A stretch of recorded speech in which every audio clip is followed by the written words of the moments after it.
அஜித்குமார் அவர்கள் டார்ச்சர் செய்யப்படும் இந்த வீடியோவை பார்க்கும் போதே மனசு பதறுது.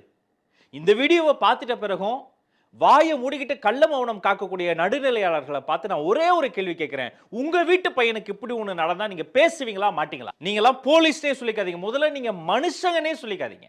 சஸ்பெண்ட் பண்ணிருக்கீங்க, எவ்வளவு பெரிய நடவடிக்கை, சபாஷ்.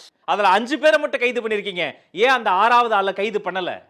யாரை பாதுகாக்க ட்ரை பண்றீங்க? மாண்புமிகு முதலமைச்சர் மு.க. ஸ்டாலின் அவர்களே, உங்களுக்கு குறைந்தபட்ச மனசாட்சியும் தார்மீக உணர்வும் இருந்தா தயவு செய்து ரெசிக்னேஷன் கொடுத்துட்டு வேலையை விட்டு வெளில போங்க முதலமைச்சர் அவர்களே. உங்க வீட்ல இருக்கக்கூடிய உங்க பேர பசங்களுக்கு இப்படி ஒரு நிலைமை வந்தா இங்க வந்து போலீஸ்ல கேட்டா எங்க என் தம்பியை காணீங்க, என்னங்க ஆச்சுன்னு கேட்டானா சிரிச்சுக்கிட்டே சொல்றாரு, அவன் செத்துட்டான், அவனுக்கு ஹார்ட் அட்டாக் வந்துட்டு செத்துட்டான், அவனுக்கு பார்க்க முடியாது, போஸ்ட்மார்ட்டத்துக்கு கொண்டு போயாச்சு.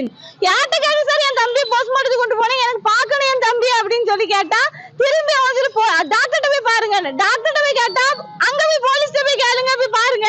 போலீஸ் ஸ்டேஷன் அங்க வந்து கேட்டானா ஆறு இல்ல அனாதைன்னு கையெழுத்து போட்டாச்சு, நாங்க போஸ்ட்மார்ட்டத்துக்கு கொண்டு போயாச்சு, 10 மணிக்கு தான் பார்ப்போம் அப்படின்னு சொல்றாங்க. இதே மாதிரி முட்டு கொடுத்துக்கிட்டு இருப்பீங்க.